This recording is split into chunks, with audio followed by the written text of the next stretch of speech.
मोदी सरकार के एक साल के कामकाज से क्या योग गुरु बाबा रामदेव संतुष्ट हैं? क्या उपलब्धियां देखते हैं मोदी सरकार की और कहां खामियां रही? इन्हीं तमाम मुद्दों पर बात करने के लिए हमारे साथ मौजूद हैं खुद बाबा रामदेव जी। बाबा जी, एक साल पूरा जश्न मनाया जा रहा है मोदी सरकार की ओर से, आपको क्या लगता है क्या उपलब्धियां हैं? वैश्विक स्तर पर भारत की प्रतिष्ठा बढ़ी है। माने जितने भी एनआरआई लोग हैं हमारे, या मैं स्वयं भी बाहर जाता हूं, तो पहले हम देखते थे कि हिंदुस्तान और हिंदुस्तानियों की उतनी इज्जत नहीं थी। लोगों के मनों में हिंदुस्तान के प्रति गौरव का भाव नहीं था। आज हमारे एनआरआईज के मन में भी गौरव का भाव, और पूरी दुनिया के लोग भी हमारी ताकत को महसूस करने लगे हैं, हमें अहमियत देने लगे हैं। चाहे वो अमेरिका हो, चाहे वो कनाडा हो, चाहे ब्रिटेन हो, यूरोप हो, चीन हो, रूस हो, या मुस्लिम कंट्रीज, माने पूरी दुनिया भारत की ताकत का लोहा मानने लगी है, भारत की ताकत को अनुभव करने लगी है। भारत यद्यपि अभी आर्थिक दृष्टि से उसको बहुत कुछ करना है, चीन से हमारी जीडीपी 5 गुना कम है, उसकी 5 गुना हमसे ज्यादा है। आज हम 16 करोड़ के आसपास खड़े हैं, वो 500 लाख करोड़ के आसपास खड़ा है। उसके बावजूद भी माने पूरी दुनिया में एक भारत के प्रति इज्जत गौरव का भाव पैदा हुआ। ये तो हो गया जिसको कहते हैं स्वाभिमान, जिसको कहते हैं इज्जत, क्योंकि आदमी को पैसा ही नहीं इज्जत भी चाहिए। दूसरी बात, जहां तक हिंदुस्तान का प्रश्न है, तो हिंदुस्तान में अभी बहुत से ऐसे मुद्दे हैं जहां पर अभी काम करना शेष है। चाहे वो एग्रीकल्चर का इश्यू है, चाहे वो इंडस्ट्री का, मैन्युफैक्चरिंग का इश्यू है, मेक इन इंडिया का इश्यू है, चाहे ब्लैक मनी है, चाहे करप्शन है, चाहे एजुकेशन सिस्टम से लेकर के जहां जहां इनजस्टिस है, उस सिस्टम को चेंज करना, सिस्टम को जस्टिसफुल, अकाउंटेबल बनाना, उसमें भारतीयता लाना, उसमें गौरव लाना, सात्विकता लाना, शुभ लाना। जमीन पे काम करने की जरूरत है। जमीन पे अभी काम नहीं हुआ। आपने पहले भी बोला था कि मोदी सरकार ठीक है, विदेशों में नाम कमा रहे हैं हम नरेंद्र मोदी, लेकिन जमीन पे काम दिखाई नहीं दे रहा। लोगों को फील नहीं हो रहा कि कुछ हुआ है सरकार की। नहीं, मैं ऐसा नहीं कहता हूं कि जमीन पर काम नहीं हो रहा है। जमीन पर और ज्यादा काम करने की जरूरत है। मीन्स देखो, एक होता है सिस्टम्स को ट्रांसपेरेंट बनाना, सिस्टम को अकाउंटेबल बनाना, जवाबदेह बनाना, लोगों को ये लगे कि हमारी सरकार है। फिर उसके बाद में देखो, काम तो देश के लोगों को ही करना है। सरकार का काम अच्छी नीतियां बनाना। तो मोदी सरकार की राष्ट्रीय स्तर पर यदि कोई सबसे बड़ी बात कहूं तो वो ये कि सरकार काम करने वालों के रास्ते में रुकावट नहीं बन रही है। देखो, एक बड़ी बात ये होती है, देखो सिंघल साहब, चैनल तो आपको ही चलाना है। आपके चैनल को रोज नोटिस भेजे गवर्नमेंट, तो क्या आज तक चल पाएगा? खेती तो हमें करने अपने खेत में, कोई मोदी जी आके हल थोड़ी चलाएंगे, फसल काटेंगे, बोएंगे थोड़ी। लेकिन मोदी जी का काम ये है कि एग्रीकल्चर की अच्छी पॉलिसीज बनाना। बच्चों को पढ़ाना तो टीचर्स को है, मास्टर्स को ही है। बच्चे हमें पैदा करने हैं। मोदी जी कोई बच्चे पैदा करने वाले नहीं, पढ़ाने वाले नहीं। लेकिन एजुकेशन की अच्छी पॉलिसी बने। इंडस्ट्री तो खुद लोगों को चलानी है, उसकी अच्छी पॉलिसी बने। रिसर्च का काम हो, इन्वेंशन का काम बने, नॉलेज बेस्ड एग्रीकल्चर। लोगों को लगे कि अपनी सरकार है, तो अपनी सरकार क्या नहीं है अभी लोगों की। लोगों को एहसास होना चाहिए। आपका ये आपने कहा, मैं यही कह रहा हूं कि सरकार का ये काम है कि अच्छी नीतियां बनाना और लोगों को लगे कि उनकी सरकार है। तो ये मोदी जी की सरकार की कामयाबी है कि लोगों को लगता है हमारी सरकार है और सरकार हमारे रास्ते में बाधा नहीं बन रही है। पहले ये हो गया था, लोगों के हाथों में हथकड़ियां, पैर में बेड़ियां और जुबान पर तारे डाल दिए थे पिछली वाली सरकार ने। माने उस समय की सरकार में, इस समय की सरकार में ये एक मूलभूत लोग ये भी तो कह रहे हैं कि नरेंद्र मोदी किसी को बोलने नहीं देते, मंत्री तक नहीं बोल पाते हैं। सब कुछ तो नरेंद्र मोदी और तिगड़ी कर रही है। अरुण शौरी ने भी आरोप लगाया है। देखो, तीन मूर्ति कर रही है। देखो, जब ज्यादा बोलते थे बीजेपी में लोग, हर आदमी बोलता था, लोग बोलते थे सभी बोलते ही है, इनमें कोई चुप ही नहीं रहता, इनका कोई एक लीडर नहीं है।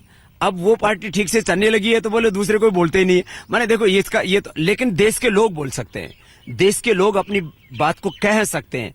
देश के लोगों के हाथों को और पैरों को, विकास की गति को रोका नहीं गया। माने लोगों को फ्रीडम दी गई है, भाई आप काम करो। मंत्रियों को फ्रीडम क्यों नहीं है? मंत्री तो सुना ये मीटिंग में बोल ही नहीं पाते हैं। नरेंद्र मोदी, अरुण जेटली और अमित शाह, तीनों की जो तीन मूर्ति है, अरुण शौरी जो पुराने सहयोगी रहे हैं, उन्होंने भी आरोप लगाया है बाबा जी। देखिए ऐसा कौन क्या आरोप लगाता है, इससे मेरा कोई लेना देना नहीं। हमारे बोलने पर कोई पाबंदी नहीं है, लेकिन हम संयमित बोलते हैं। हम उतना ही मुंह खोलते हैं जितना जरूरी है। मेरे से भी लोग कहते हैं बाबा जी बयान दो, ब्लैक मनी पर बयान दो, करप्शन पर बयान दो, एग्रीकल्चर पर बयान दो, इंडस्ट्री पर बयान दो। अरे बयान नहीं, लोग कहते हैं बाबा जी आपने जो कहा था उसको करवाओ। तो बयान देने से क्या होता है? ये मतलब बाबा जी बयान तो आप खूब देते थे, हर मुद्दे पे बोलते थे। अचानक मोदी सरकार आने के बाद मंत्री तो बोल ही नहीं पाते, आप ही नहीं बोल पा रहे हैं, क्यों बोलती बंद हो गई है? ऐसा देखो, बाबा किसी की जागीर नहीं है, किसी की बपोती नहीं है। मैं बाबा बना तो किसी गवर्नमेंट के कारण से नहीं बना, किसी सरकार ने मुझे साधु नहीं बनाया। मैंने काले धन भ्रष्टाचार व्यवस्था परिवर्तन के लिए लड़ाई लड़ी, तो ये सत्य और न्याय की लड़ाई, देश की लड़ाई लड़ी कि भाई काला धन आएगा, भ्रष्टाचार मिटेगा, तो ही इस देश में पॉवर्टी, लिटरेसी, गरीबी, अशिक्षा, भूखा भाव। ये सब सवाल उठता है कि सरकार आने के बाद बाबा ने मौन धारण कर लिया है। जैसे खुद कहा आपने कि मैं बयान नहीं देता हूं, पहले तो आप खूब बयान देते थे। देखो मैं अभी भी एक छोटी सी बात भी कहूं तो बखेड़ा करते हो कि नहीं करते? आप बोलते ऐसे हैं तो बखेड़ा होगा ही बाबा जी। अरे मैं कुछ गलत बात नहीं बोलता, मैं हमेशा सच ही बोलता हूं। अभी मेरे से लोग बयान की कम, काम की ज्यादा अपेक्षा करते। लोग कहते बाबा जी बयान तो तब दिया जाता है ना जब विपक्ष की सरकार हो। अब तो आपके विचारों की सरकार है। अधिकांश स्टेटों में, सेंटर में आपकी विचारधारा, आपके विचारों की, आप जिन सिद्धांतों को, आदर्शों को मानते हो, उन्हीं विचारधाराओं, सिद्धांतों, आदर्शों पर चलने वाली सरकार है, उससे करवाओ। तो क्यों नहीं करवा रहे? ब्लैक मनी मुद्दे को लेके आंदोलन छेड़ा बाबा जी, आपका मुद्दा था, आपकी बात करते इतना पैसा यहाँ कोई गरीब नहीं बचेगा, यहाँ पे सब, तो क्यों नहीं एक साल के बाद भी कोई ब्लैक मनी का 1 रुपया नहीं? लाख करोड़ रुपए का काला धन का मुद्दा है ये। माने हम चीन को बीट कर सकते। मोदी जी जो बोलते हैं ना कि हम आंख में आंख मिला करके बात करें, बराबरी की बात कर सकें। नहीं, मोदी जी ला पाए, 1 साल हो गया। उन्होंने कहा था 15 लाख रुपए हर किसी व्यक्ति के अकाउंट में जाएगा, और फिर वो बोले कि कोई अकाउंट है ही नहीं इसका, कोई कितना अमाउंट है किसी को क्लैरिटी नहीं है। आप अमाउंट का हमेशा अमाउंट और अकाउंट की जो बात है, वो जो हमने कही है वो आज भी सच है, और हम अपने मुद्दे से पीछे नहीं हटे। देखो क्या होता है, किसी को मौका तो दो एक बार। 1 साल कितना मौका देंगे? 5 साल? 5 साल में तो देखो पूरा हिसाब किताब ही हो जाएगा। अभी 1 साल का मौका दिया था। अभी हमारी जो डेट है, जून महीना अभी आने वाला है, क्योंकि जो अंडरग्राउंड मनी है वही ब्लैक मनी है, जो अनअकाउंटेबल है वही ब्लैक मनी। तो ब्लैक मनी को हमें बड़े परिप्रेक्ष्य में समझना है। देखो एक तो हो गया कि जो है लोगों ने बेईमानी करके विदेशों में जमा करा है, यहाँ पर भी बहुत लोगों ने बेईमानी करके लूटा। और बाबा जी आएगा कब ये पैसा? 1 साल हो गया सरकार को, जून आने वाला है, जून में कुछ करने वाले हैं इस बात को लेके? क्योंकि आपने आंदोलन छेड़ा था जून में। अभी जून आने दो ना, अभी कुछ करने की सोच रहे हैं? क्यों नहीं सोचेंगे, लेकिन क्या सोच रहे हैं? यही सोच रहे हैं कि सरकार जो है जिस दिशा में काम कर रही है उसको अभी हमने मौका दिया है। मुझे लगता है जून महीने तक और भी चीजें साफ होंगी। अभी जो लैंड एक्विजिशन बिल लेके आए उससे तो ये कहा जा रहा है, पार्टी के भीतर भी लोग बोल रहे हैं, तमाम लोग सवाल उठा रहे हैं कि ये तो एंटी पीपल छवि बन रही है सरकार की इस बिल के लाने से। आपको भी लगता है कि इसको विड्रॉ करना चाहिए, नहीं लाना चाहिए, और ये छवि खराब होती जा रही है सरकार की? देखिए विपक्ष इस मामले में बहुत हद तक कामयाब हो गया कि मोदी जी के 2 बड़े मुद्दे थे। एक विकास का, दूसरा किसान, गरीब, मजदूर, शोषित, दलित, वंचित, उनको माने अंतिम आदमी को ऊपर उठाना। अब इसमें विपक्ष कैसे कामयाब हुआ? कामयाब ऐसे हुआ कि उसने जो है मोदी जी को सूट बूट की सरकार कह करके, मोदी जी को उद्योगपतियों की सरकार कह करके, ये सारे चाहे अडानी हो चाहे अंबानी हो, सारे मैंने खुद देखे। मैं एक दिन मिलने के लिए गया था राहुल गांधी जी से, बाहर जो है अडानी अंबानी, मतलब खुद मैंने देखा, अनिल जी वहीं बैठे हुए थे, मुकेश वहीं बैठे रहते थे। तब इनके पास जब अडानी अंबानी आते थे, इनके पास जो है जब बड़े बड़े उद्योगपति टाटा बिरले मिलने के लिए आते थे, इनके पास अनिल अग्रवाल मिलने के लिए आते थे, एलन मित्तल मिलने के लिए आते थे, और दुनिया के बड़े कॉर्पोरेट्स आते थे, तब जो है वो सरकार गरीबों थी। भाई आपको देश को बढ़ाना है तो आपको इंडस्ट्री भी चाहिए। भाई बिना पैसे के देश में कुछ नहीं होता, बिना अर्थ के तो अनर्थ हो सकता है। आए हैं विदेश से छुट्टी काट करके, आपको लगता है बहुत एक्टिव हो गए, बहुत अग्रेसिव हो गए, तेवर नए हैं उनके? ऐसा देखो, एक तरह से मरी हुई कांग्रेस को जीवन दान मिल गया इस मुद्दे से। तो इस मुद्दे को बड़ा तरीके से इनको डील करना पड़ेगा, चाहे वो किसानों का मुद्दा है या विकास का मुद्दा है। तो ये जो है अब दोनों मुद्दों पर सरकार को घेरने में काफी हद तक विपक्ष कामयाब हुआ है। अब ये इनकी जिम्मेदारी है कि ये किसानों में विश्वास जगाएं, उसके लिए उनको एक नई कृषि नीति बनानी पड़ेगी। किसानों को पानी की खाली एक लैंड एक्विजिशन का मुद्दा नहीं है।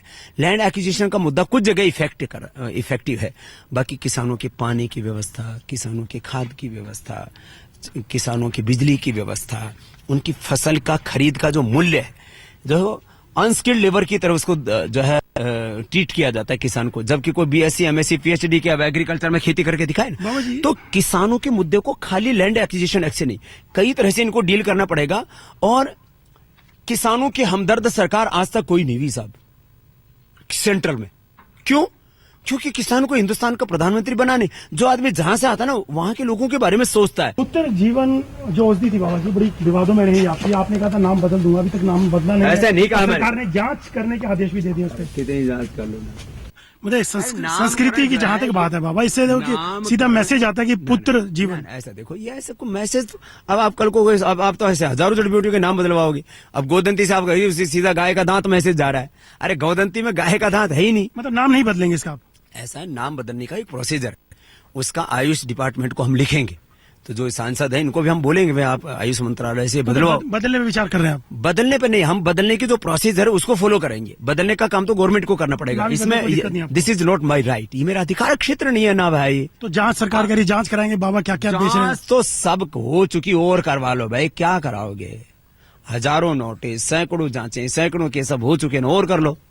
हमें तो आदत पड़ गई है, हम अपना काम करना, केस कास करते हैं तो उसमें थोड़े बहुत पैसे जरूर लगते हैं, और 2-4 एडवोकेट, 10-20 और एडवोकेट कर लेंगे, इसमें क्या दिक्कत हो रही है? कर लो जांच, कितनी करो। अब से पहले भी तो हमारी हजारों बार जांच हो चुकी है। बाबा जी, केजरीवाल की अगर बात करें, अरविंद केजरीवाल जिस ढंग से एलजी के साथ उनकी टकराव चल रहा है ऑफिसर्स को लेकर के, और उसके बाद आप तख्ता पलट की बात आरोप लगाए कि बीजेपी तख्ता पलट करना चाहती है, तो आपको क्या लगता है केजरीवाल का जो 100 दिन का कार्यकाल है, किस ढंग से आंकते हैं उसको? देखिए, केजरीवाल जी बड़ी समझदारी से चल रहे हैं। देखो, चुनाव से पहले तो एक उत्तेजना का, एक जोश का, एक परिवर्तन का माहौल सभी पार्टियां बनाती हैं। वो केजरीवाल जी ने बनाया, तो उसमें मैं जो है किसी को दोष दो और किसी को निर्दोष कहूं, ऐसा नहीं है। सभी पार्टियां माहौल बनाती, लेकिन उनको भी पता है जब डिलीवरी करनी होती है तो उनको ईमानदारी से उन्होंने कहा भी भाई देखो 5 साल में सारे मुद्दे हम पूरे नहीं कर सकते, लेकिन ईमानदारी से हम काम करेंगे। तो बड़ी समझदारी से चल रहे हैं अरविंद केजरीवाल जी। और मुझे लगता है कि जो उन्होंने वादे किए थे, क्योंकि बहुत से तो उनके पास में इतना फंड नहीं है, इतना बजट नहीं है, वो सबके सब पूरे कर पाएंगे ऐसे तो मुझे उम्मीद नहीं है, लेकिन वो ईमानदारी से मेहनत जरूर कर रहे हैं। उनको भगवान कामयाबी दे। और वो दिल्ली के लोगों के जितने भी सवाल हैं, जितने भी उनके मुद्दे हैं, जितनी भी उनकी वास्तव में जेन्युइन समस्याएं हैं, उनका समाधान करने की दिशा में जिस तरह से आगे बढ़ रहे हैं, आगे बढ़ते रहे, उनके लिए हमारी शुभकामनाएं। केजरीवाल सरकार के 100 दिन और मोदी सरकार का 1 साल, दोनों में क्या कंपैरिजन देखिए, अब एक दिल्ली जो है 2.5 करोड़ की आबादी की एक सरकार है और एक 125 करोड़ लोगों की सरकार है, दोनों की इस तरह से तुलना करना ठीक नहीं हो। परफॉर्मेंस वाइज केजरीवाल देखिए, ऐसा देखिए, परफॉर्मेंस वाइज आप मोदी जी और केजरीवाल जी के चरित्र में देखो, पॉलिटिकली एक आदमी को इतना एक्सपीरियंस है, फिर एक आदमी के ऊपर 125 करोड़ लोगों ने भरोसा किया, एक के ऊपर दिल्ली के लोगों ने भरोसा किया। दिल्ली और देश में अंतर तो है। आखिरी सवाल बाबा जी, ये कहा जा रहा है कि बीजेपी और सरकार के लोग एरोगेंट हो गए हैं, लोगों से मिलते नहीं है, उनके काम नहीं होते हैं। बीजेपी के एक सांसद ने तो मीटिंग में ये सवाल उठाया था कि मंत्री चिट्ठियों के जवाब नहीं देते, एरोगेंसी आ गई है, गैप आ गया लोगों के बीच में। आपको भी फील होता है? देखिए, जो है ज्यादातर एमएलए और एमपी किसी भी पार्टी के सत्ता में आने के बाद एक तो सबसे पहले तो नंबर चेंज करते हैं, ये बहुत गलत बात है। मैं भी ऐसे लोगों को जानता हूँ, जो है मेरे भी जिन नंबरों से बात होती थी भैया, वो ज्यादातर लोगों के नंबर बदल गए, कुछ को छोड़ करके। जैसे जो है अमित शाह जी का नंबर नहीं बदला, जेटली जी का नंबर नहीं बदला, मोदी जी का तो खैर नंबर वहां पर भी गांधीनगर में लैंडलाइन होता था, यहाँ पर भी है। उनके जो और भी जो उनके साथ में लोग हैं उनके नंबर नहीं बदले। बाकी नीचे काफी लोगों के एक तो नंबर बदल गए, ये ठीक नहीं। अपने पुराने नंबर चालू करवाएं, तो फिर जो आदमी की जेन्युइन समस्या है, जेन्युइन समस्या का समाधान करने के लिए कुछ तो काम करें भैया।